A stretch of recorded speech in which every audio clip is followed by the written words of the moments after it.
कभी कल्पना कीजिए, समय को पीछे घुमाइए। लगभग 1500 साल पहले का भारत, बिहार की उपजाऊ धरती, चारों तरफ खेतों की हरियाली, मंदिरों की घंटियां और साधुओं के मंत्रों की ध्वनियां। इसी धरती पर जन्म लेता है एक ऐसा ज्ञान का तीर्थ जिसकी चमक पूरे संसार को रोशन करती है, नालंदा विश्वविद्यालय। नालंदा, यह नाम सुनते ही दिमाग में कोई साधारण पाठशाला नहीं आती, बल्कि एक ऐसा भव्य स्थल उभरता है जो सिर्फ भारत ही नहीं बल्कि पूरी दुनिया का पहला और सबसे महान आवासीय विश्वविद्यालय था। लोग कहते हैं नालंदा का अर्थ है ज्ञान की अनंत धारा। यह कहानी शुरू होती है गुप्त साम्राज्य के स्वर्ण युग से। 4वीं-5वीं शताब्दी का काल, जब सम्राट कुमार गुप्त प्रथम सिंहासन पर थे, उसी समय इस विश्वविद्यालय की नींव रखी गई। लेकिन असली विस्तार और विकास गुप्तों के बाद के राजाओं और खासकर हर्षवर्धन तथा पाल वंश के शासकों के संरक्षण में हुआ। जरा सोचिए, उस दौर में जब दुनिया के कई हिस्सों में लोग अब भी अंधविश्वासों और युद्धों में उलझे थे, भारत में ऐसा विश्वविद्यालय था जहां हजारों छात्र छात्राएं और विद्वान रहते थे। दुनिया के कोने कोने से लोग यहां सिर्फ ज्ञान की तलाश में आते थे। चीन, कोरिया, जापान, तिब्बत, इंडोनेशिया, श्रीलंका, हर जगह से यात्री यहां आते और नालंदा की विद्या की लौ अपने देशों में ले जाते। कल्पना कीजिए उस समय का दृश्य। नालंदा की विशाल ईंटों की बनी इमारतें, ऊंचे ऊंचे स्तूप, शांत बाग बगीचे, तालाब और सबसे महत्वपूर्ण वह महान पुस्तकालय जिसमें लाखों ग्रंथ सुरक्षित थे। इस पुस्तकालय का नाम था धर्मगंज और इसके 3 प्रमुख भवन थे, रत्नसागर, रत्नोदधि और रत्नरंजक। कहते हैं इन भवनों में इतना विशाल संग्रह था कि यदि कोई इसे पढ़ना चाहे तो कई जन्म भी कम पड़ जाए। लेकिन नालंदा सिर्फ किताबों तक सीमित नहीं था। यहां विचारों की टकराहट थी, संवाद था, बहसें थीं और ज्ञान को नए नए आयाम देने की परंपरा थी। छात्र यहां सिर्फ धार्मिक या दार्शनिक विषय नहीं पढ़ते थे, बल्कि गणित, खगोल शास्त्र, चिकित्सा, तर्कशास्त्र, व्याकरण, साहित्य और राजनीति जैसी पढ़ाई भी करते थे। इतना ही नहीं, नालंदा की सबसे अनोखी बात यह थी कि यह एक आवासीय विश्वविद्यालय था। लगभग 10,000 विद्यार्थी और 1000 से अधिक शिक्षक एक साथ यहां रहते और पढ़ते थे। उनके लिए छात्रावास बने हुए थे। हर छात्र को नियमों का पालन करना होता था। प्रवेश परीक्षा भी होती थी और यह इतनी कठिन होती थी कि बहुत कम लोग पास कर पाते। चीनी यात्री ह्वेनसांग और इत्सिंग ने जब नालंदा का वर्णन किया तो उन्होंने लिखा कि यहाँ का अनुशासन और वातावरण देखकर वे मंत्रमुग्ध रह गए। ह्वेनसांग तो कई सालों तक यहीं रहे और पढ़ाई की। उनके लेखों से हमें आज नालंदा की असली छवि मिलती है। वे बताते हैं कि यहाँ का पुस्तकालय इतना बड़ा था कि उसके कई मंजिलें थीं और विद्वान घंटों घंटों उसमें खोए रहते। अब सोचिए, एक ऐसा विश्वविद्यालय जहां दुनिया भर से लोग आते थे, एक ही जगह रहते थे, बहसें करते थे, नई खोजें करते थे। क्या नालंदा उस दौर का कैम्ब्रिज, ऑक्सफोर्ड या हार्वर्ड नहीं था? बल्कि सच तो यह है कि उन सब का पूर्वज नालंदा ही था। इतिहासकार मानते हैं कि नालंदा ने एशिया के बौद्ध जगत को नया रूप दिया।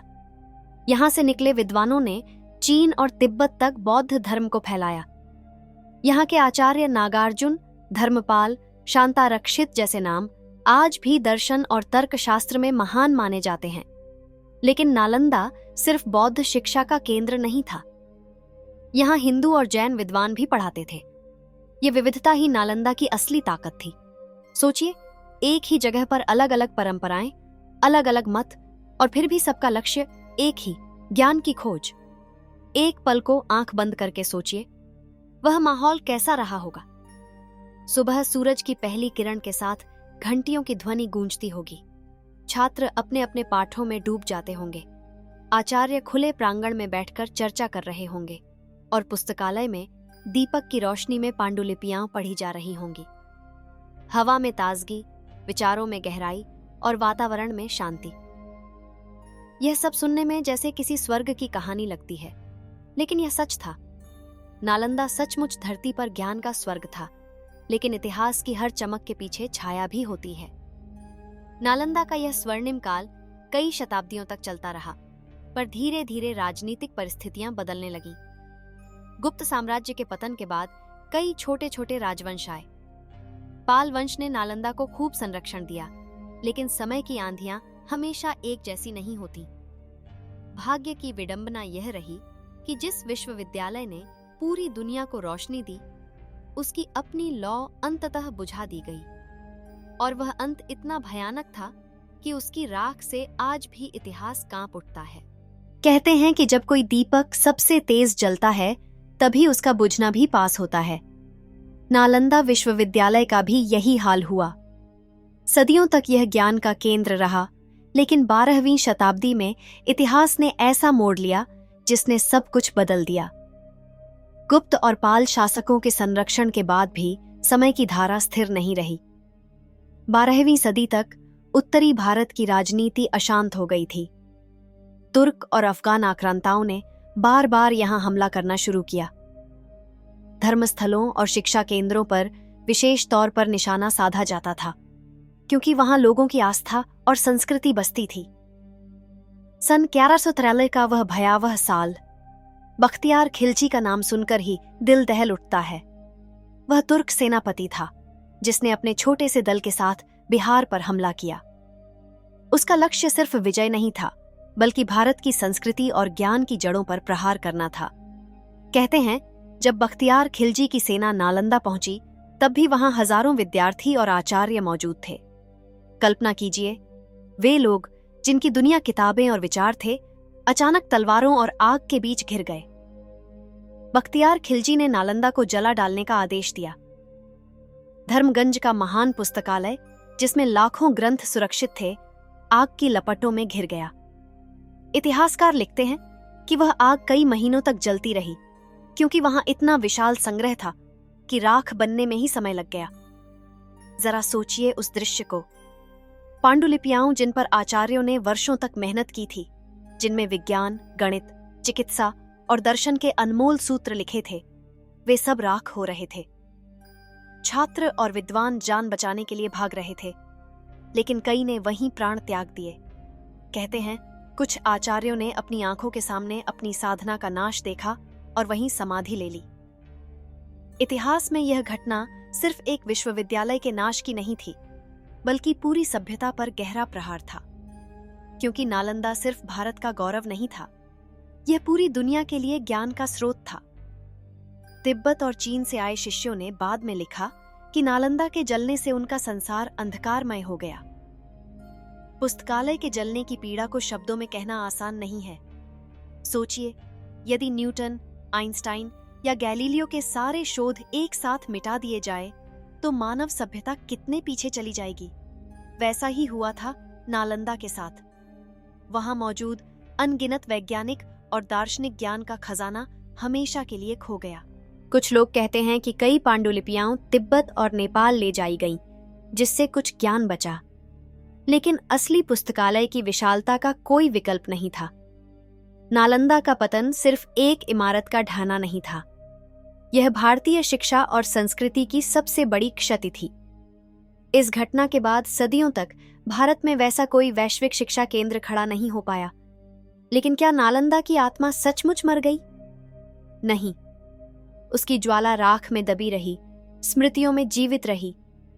यात्रियों के लेखों में, पुरातात्विक अवशेषों में और लोक कथाओं में उसकी गूंज बनी रही।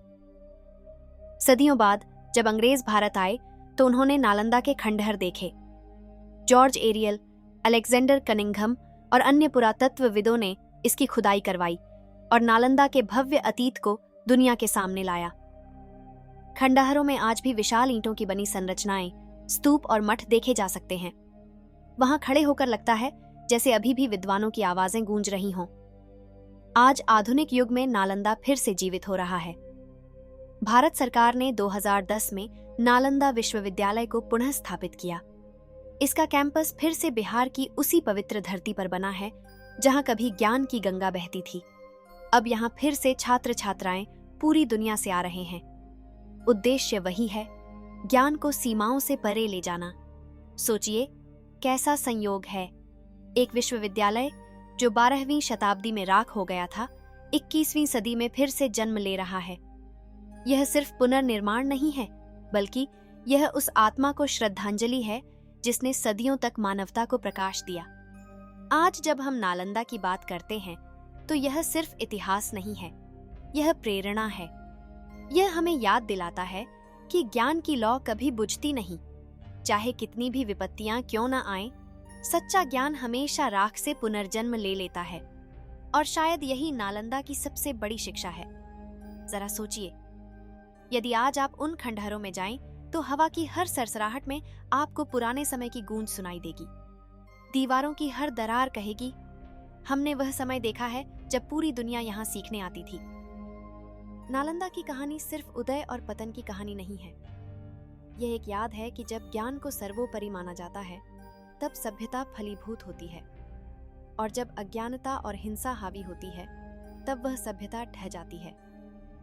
आज का पुनर्निर्मित नालंदा सिर्फ बिहार या भारत का गौरव नहीं है, यह पूरी दुनिया को एक संदेश है कि हम फिर से वैसा ही ज्ञान का दीपक जला सकते हैं जैसा कभी नालंदा ने जलाया था। तो दोस्तों, यह थी नालंदा विश्वविद्यालय की गाथा, एक ऐसी गाथा जिसमें उदय है, उत्कर्ष है, विनाश है और पुनर्जन्म भी है। यह गाथा हमें बताती है कि किताबें सिर्फ पन्ने नहीं होती, वे सभ्यता की आत्मा होती हैं। और जब कोई पुस्तकालय जलता है तो पूरा मानवता का इतिहास जलता है। लेकिन सबसे खूबसूरत बात यह है कि नालंदा की आत्मा आज भी जीवित है। वह हमें सिखाती है कि चाहे कितनी भी अंधकार की रात हो, ज्ञान का सूरज फिर से उगता है।